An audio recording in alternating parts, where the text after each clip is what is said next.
ಇದ್ರ ಬಗ್ಗೆ ನನಗೇನು ಗೊತ್ತಿಲ್ಲ ಅಂತ ಅಂದರೆ ನನಗೆ ಹುಡುಗಿಯವ್ರ ಅಮ್ಮ ಫ್ರೆಂಡು ಬಂದು ಆದರೆ ಹುಡುಗಿ ತುಂಬ ಸೆನ್ಸಿಟಿವ್. ಯಾವತ್ತು ಯಾರಿಗೂ ಏನು ಒಂದು ಮಾತು ಅಂದೋಳಲ್ಲ, ಒಂದು ಏನಂದ್ರ ಅಂತ ಅಂದೋಳಲ್ಲ. ಇಷ್ಟು ದಿನಕ್ಕೆ ಇದೇ ಫಸ್ಟು ನಾನು ಈ ಥರ ನೋಡ್ತಾ ಇರೋದು ಅಂತ ಅಂದರೆ ಇಂಥ ನನ್ನ ಮಕ್ಕಳನ್ನ ನನ್ನ ಮಕ್ಕಳನ್ನ ಯಾರನ್ನ ಹಿಂಗೆ ಮೋಸ ಮಾಡಿ ಈ ಥರ ಮಾಡವ್ರೆ ಅಂತ ಅಂದರೆ ಅವ್ರನ್ನ ಅಂಥ ಹುಡುಗನ್ನ ಯಾರನ್ನೂ ಬಿಡಬೇಡ್ದು. ಅವನಿಗೆ ಕಾನೂನು ಪ್ರಕಾರ ಶಿಕ್ಷೆ ಆಗಲೇಬೇಕು. ಸರ್ ಇವ್ರನ್ನ ತಾತನ್ನ ನಾನು ವಿಚಾರಿಸೋದಕ್ಕೆ 2 ವರ್ಷದಿಂದ ಪರಿಚಯ. ಯಾವಾಗ ಒಂದೆರಡು ಸಾರಿ ಏನೋ ಬಂದು ಹೋಗವ್ರೆ ಅಂತ ಹೇಳಿದ್ರು ಅಷ್ಟೇ.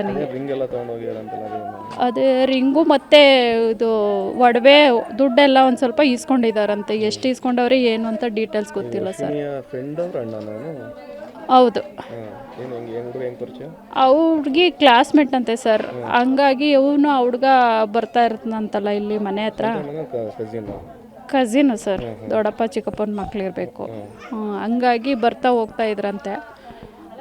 ಈ ಹುಡುಗಿಗೆ ಏನು ಎತ್ತ ಅಂತ ಮೆಸೇಜ್ ಮಾಡಿ ಏನು ಮಾಡೋರೋ ಏನೋ ಬ್ಲ್ಯಾಕ್ ಮೇಲ್ ಮಾಡಿ ದುಡ್ಡು ಕೊಡಬೇಕು ಅಂತ ಅಂದ್ಬಿಟ್ಟು ಎಲ್ಲ ಇದು ಮಾಡಿ ಪ್ರೀತಿ ಇದರಲ್ಲಿ ನಾಟಕ ಆಡಿ ಈ ಥರ ಹುಡುಗಿ ತಂದೆ ಇರಲಿಲ್ಲ ಸರ್. ಅವರು ನಾವು ಹುಡುಗಿ ಮದುವೆ ಮಾಡ್ಕೊಳ್ದೇನೆ ಎಲ್ಲ ಈ ಮಗುನೇ ನನಗೆ ಅಪ್ಪ ಅಮ್ಮ ಬಂಧು ಮಳ್ಗ ಅಂತ ಎಲ್ಲ ಸಾಕಿ 22 ವರ್ಷ ಸರ್. ಇವಾಗ ಹುಡುಗಿಗೆ 22 ವರ್ಷ. ನನ್ನ ಪ್ರಕಾರ ಹುಡುಗಿ ತುಂಬ ಒಳ್ಳೆ ಹುಡುಗಿ, ಸೆನ್ಸಿಟಿವ್ ಹುಡುಗಿ.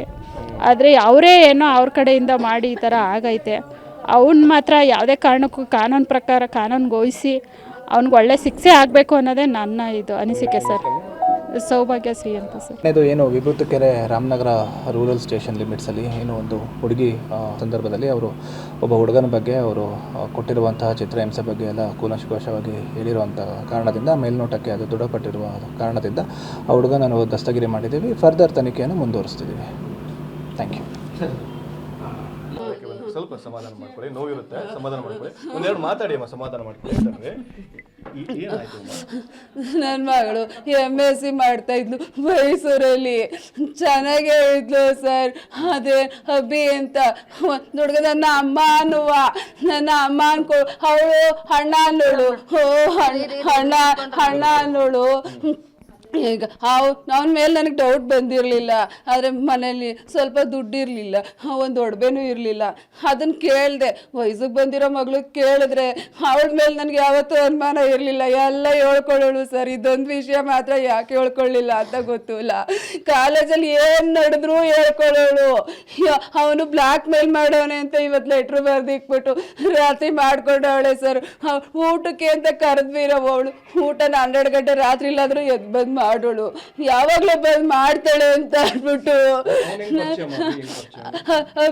ಅಭಿ ಅವರ ಚಿಕ್ಕಮ್ಮನ ಮಗಳು ನನ್ನ ಮಗಳು BSc ಮಾಡ್ತಾಯಿದ್ರು ಡಿಗ್ರಿ ಕಾಲೇಜಲ್ಲಿ. ಬಂದವನೇ ಅವನು ನಮ್ಮ ಮನೆಗೆ ಬಂದವನೇ. ನಾನು ಮಾತಾಡಿದ್ದೀನಿ. ತುಮಕೂರಲ್ಲಿ MSc ಸೇರಿಸ್ಕೋಬೇಕು ಅಂತಲೂ ನಾನು ಕರ್ಕೊ ಹೋಗಿದ್ದೆ ಅವಳನ್ನ. ಆದರೆ ಅವನು ಯಾವಾಗಲೂ ನಂಗೆ ನಡ್ಕೊಂಡೇ ಇಲ್ಲ ಸರ್ ನಮ್ಮ ಜೊತೆಲಿ. ಅವನು ಇಲ್ಲಿ ದೇವ್ರ ದೊಡ್ಡಿಗೆ ಬರುವ ಸರ್. ಅವನು ಅಭಿ ಅಂತ ಅದೇನೋ ದೇವರೆಲ್ಲ ಮಾಡ್ತಾರೆ ರಿಲೇಷನ್ನು ಅಂತ, ತಾತನ ಮನೆ ಅಂತ, ಕುಣಿಗಲ್ ಹತ್ರ ಯಾವುದೋ ಊರಂತೆ ಸರ್. ನನಗೆ ಡೌಟ್ ಇದ್ದಿದ್ರೆ ಎಲ್ಲ ತಿಳ್ಕೊಳ್ಳೋವೆ ಸರ್. ನಂಗೆ ಡೌಟ್ ಇರಲಿಲ್ಲ. ಪ್ರೀತಿಸಿ ಬ್ಲ್ಯಾಕ್ ಮೇಲ್ ಮಾಡೋನೆ ಅಂತ ಬರ್ದವಳೆ ಸರ್. ಪ್ರೀತಿ ನಾಟಕ ಆಡಿ ದೇವ್ರ ಹೆಸ್ರು ಹೇಳಿ ನಾಟಕ ಆಡೋನೆ ಅಂತ ಬರ್ದವಳೆ ಸರ್.